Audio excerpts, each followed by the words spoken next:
আমরা জানি বিশ্বনবী সাল্লাল্লাহু আলাইহি ওয়াসাল্লাম বলেছেন, মানুষ ইমানদাররা পাপ করলে তার অন্তর একটা কালো নোক্তা পড়ে, দাগ পড়ে। এইভাবে পাপ করতে করতে করতে আল ইসরার ফিস সাগীরাতি কানাত কাবীরা। ইমাম ইবনু কুদামা রাহিমাহুল্লাহ তিনি বলেছেন, হজ করার আগে খালিস তওবা করো। ও হাজী সাহেব, যে হজ করার জন্য প্রস্তুতি গ্রহণ করছো, নিয়ত করেছো, তুমি হজে যাওয়ার আগে খালেস নিয়তে তওবা করো। কারণ খালেস নিয়তে যদি কেউ তওবা করে তাহলে মনের ময়লাগুলি পরিষ্কার হয়ে যায়।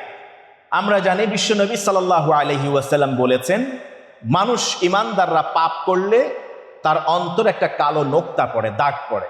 এইভাবে পাপ করতে করতে করতে আল ইসরার ফিস সাগীরাতি কানাত কাবীরা। ছোটগুলি পাপ করতে করতে পাপ বিশাল আকার ধারণ করে।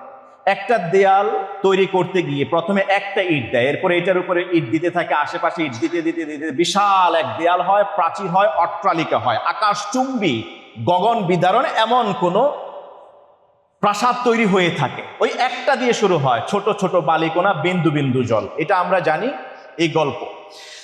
তাই ইমাম ইবনু কুদামা রাহিমাহুল্লাহ বললেন যে তুমি যখন হজ করার নিয়ত করেছো, আগে তুমি তোমার তওবা করে ফেলো। তওবা করলে অন্তরে পাপ করার কারণে ইতপূর্বে যে ছেয়ে গেছে, ঢেকে গেছে অন্তর, একটা একটা করে কালো দাগ পড়তে পড়তে বিশাল আকৃতি ধারণ করেছে। তওবার মাধ্যমে এই অন্তরটা পরিষ্কার হবে, সুন্দর হবে।